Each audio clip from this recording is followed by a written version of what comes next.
आणखी आरोप केला जातोय राम शिंदे यांचा दबाव होता, त्यामुळे कोणाचाही दबाव असेल, त्यांच्या निकटवर्ती असं ते म्हणतात. माझा साधा प्रश्न आहे, कोणाचाही दबाव असेल, मी मंत्री आहे, मी अर्धन्यायिक जज आहे, एखादी जजमेंट लिहिताना मला माझ्या अधिकाराची जाणीव असली पाहिजे. कोणाचाही दबाव आहे की नाही याच्यात मी जात नाहीये. माझं मत असं आहे की योगेश कदम यांची सही आहे, योगेश कदम यांनी आदेश पारित केलेला आहे, योगेश कदमच याला जबाबदार आहे. योगेश कदम यांनी कालच ट्विट केलं, त्यांचं म्हणणं आहे की हे जे सगळे आरोप आहेत ते दिशाभूल करणारे आहेत. योग्य ती अहवाल आला त्यानुसार आणि त्यांचे जे गुन्हे आहेत ते प्रलंबित नव्हते, मग तुम्ही हे जे आहे ते केलं. मी परत सांगतो, गुन्हे नाहीत हा पोलिसांचा रिपोर्ट आहे, पण त्याचबरोबर पोलिसांचा रिपोर्ट हा देखील आहे की हा गुंड आहे, गुंडाचा भाऊ आहे, हा सगळ्या अशा अँटी सोशल ऍक्टिव्हिटीज मध्ये याची इन्व्हॉल्वमेंट आहे आणि म्हणून याला आम्ही परवाना नाकारतो आहे. पोलिसांनी परवाना ज्यावेळेला नाकारला त्यावेळेला देखील कोर्टाच्या तो दोषमुक्त होताच ना, तरी देखील पोलिसांनी परवाना नाकारलेला आहे. म्हणजे पोलिसांनी आपलं काम चोख केलेलं आहे. जर पोलिसांनी काम चोख केलेलं आहे तर तेच ग्राउंड, ज्या ग्राउंडवरती पोलिसांनी नाकारला त्या ग्राउंडवरती यांनी खरं द्यायला नाही पाहिजे होता. कारण ज्यावेळेला पोलिसांनी नाकारला याचा अर्ज त्यावेळेला देखील ते त्या दोन्ही केसमधनं दोषमुक्त होते. आणि म्हणून मी यांच्या डान्सबारची केस असेल, यांच्या वाळू चोरीची प्रकरण असेल आणि आता हे प्रकरण मी लोकायुक्तांच्या समोर देखील घेऊन जात आहे. लोकायुक्तांच्या समोर देखील मी अर्ज दाखल करतोय, त्याचबरोबर मी कोर्टात देखील जाणार आहे. परंतु पहिली संधी मी मुख्यमंत्र्यांना देणार आहे की मुख्यमंत्र्यांनी आपली चूक दुरुस्त करावी, अन्यथा मला कोर्टाशिवाय दुसरा पर्याय राहणार नाही.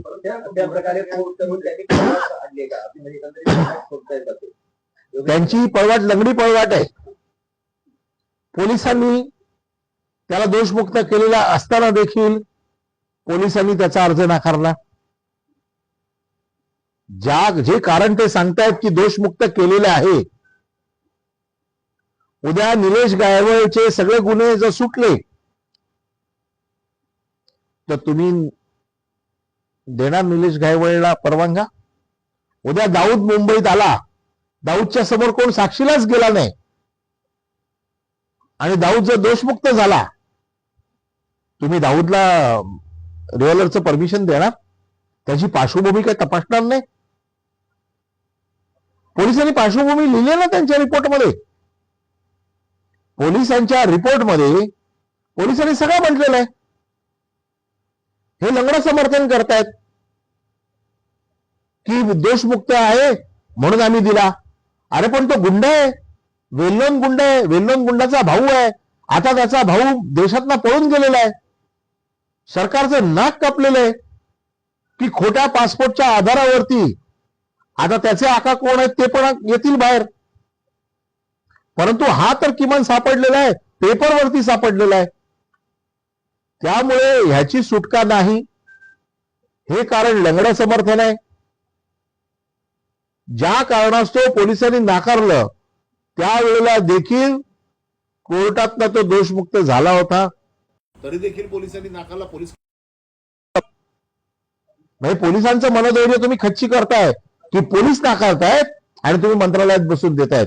आता तर मी सगळी राईट ऑफ इन्फॉर्मेशन मध्ये माहिती घेणार आहे की योगेश कदम यांनी किती परवाने दिले, याच्यात टिंटेड परवाने किती आहेत.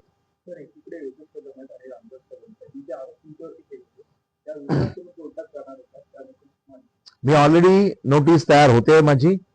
1-2 दिवसात त्यांना नोटीस सर्व होईल. माफी मागावी लागेल त्यांना, अन्यथा माफी नाही मागितली तर त्याचा दावा मी दाखल करणार. त्याचे पेपर्स तयार होत आहेत.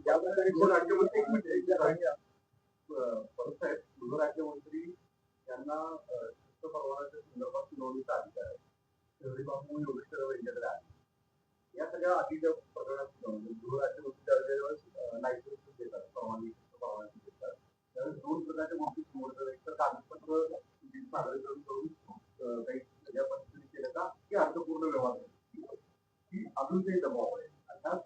पद्धतीची काही माहिती आहे की त्याच्यामुळे सलग यांनी अशी चौकशी केली आहे. त्यांनी कागदपत्राचे दावे दिसतात ते म्हणतात माझ्याकडे डॉक्युमेंट समोर दाखवले त्या आधारावर दिले. एकदा जज म्हणून तुम्ही त्या खुर्चीत बसलात, कुठलेही आदेश पारित करताना तुम्ही तो योगेश कदम मूर्ख आहे म्हणून आदेश नाही करत आहे, तो अर्धन्यायिक जज म्हणून आदेश पारित करतोय. सुनावणीचा अधिकार, सुनावणी घेण्याचा अधिकार हा अर्धन्यायिक जजला असतो, त्याला कॉन्स्टिट्युशनरी अथॉरिटी म्हणतात. योगेश कदमला कोण विचारत नाही हो, त्याला काय समजतंय. पण तो ज्या खुर्चीत बसलाय त्या खुर्चीचा अपमान करतोय. त्या खुर्चीमध्ये ज्यावेळेला तुम्ही एखादी पोलिसांनी का नाकारलंय याची कारणं तर तपासणार ना, पोलिसांची बाजू तर ऐकली असेल ना.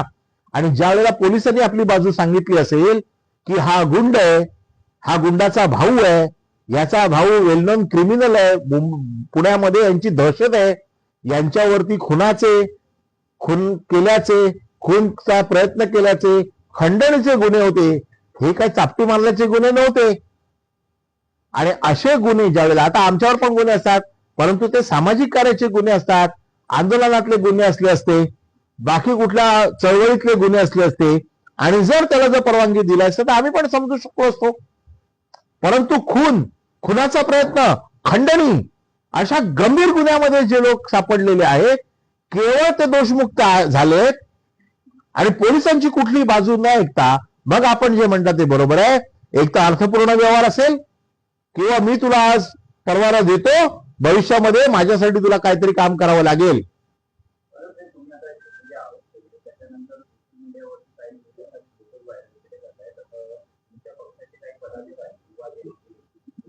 त्यांच्याबरोबर सुद्धा म्हणजे ज्यावेळेस त्यांच्या कार्यक्रमाला दिसतात. उदाहरणार्थ इम्रान शेख नावाचे तुमचे कार्यकर्ते आहेत, त्यांच्या एका कार्यक्रमामध्ये माझं प्रश्न साधा आहे, सोपा आहे. फोटो असणं याला मी फार महत्व देतच नाही, कारण आजकाल तुम्हाला माहिती आहे कोणाचाही कोणी फोटो काढू शकतो. आम्ही रस्त्यात जाताना 25 लोक आमच्याबरोबर फोटो काढतात. आमच्या कार्यक्रमात कोण येतो आम्हाला माहित नसतो. महत्वाचं काय, माझे त्याच्याबरोबर काय संबंध आहेत, माझे त्याच्याबरोबर आर्थिक संबंध आहेत, माझ्या त्याच्याबरोबरचे घरचे संबंध आहेत, माझे त्याच्याबरोबरचे संबंध कसले व्यवहारातले संबंध आहेत. फोटोला मी महत्व देत नाही. त्याचं कारण असं आहे, आजकाल प्रत्येकाच्या हातामध्ये फोन आहे, कॅमेरा आहे, कुठलाही फोटो कुठेही काढला जाऊ शकतो. मी त्याच्यामध्ये जास्त जातच नाही, कारण त्याचं कारण असं आहे, फोटो आमच्या कार्यकर्त्या, माझ्याबरोबर काही उद्या जर कोणाचा क्रिमिनल, आता तुमच्यामध्येच कोणतरी गँगस्टर आला आणि माझ्याकडनं काढला फोटो, मला काय माहिती कोण आहे तो, त्याचे संबंध काय आहेत, व्यवहार आहे का, कुठल्या गुन्ह्यामध्ये एकत्र होते का. आता निलेश गायकवाड आणखीन सचिन गायकवाड हे एका खुनाच्या केसमध्ये एकत्र होते. हे दोन भाऊ एकत्र एका गुन्ह्यात होते, ज्या गुन्ह्यामध्ये दोषमुक्त झाले. मग असे गुन्हे ज्यांच्या जीवावरती आहेत, ज्यांच्या नावावरती आहेत, अशा लोकांना तुम्ही प्रोटेक्ट करताय, अशा लोकांना तुम्ही लायसन देताय. आता तुमची सुटका होऊ शकत नाही.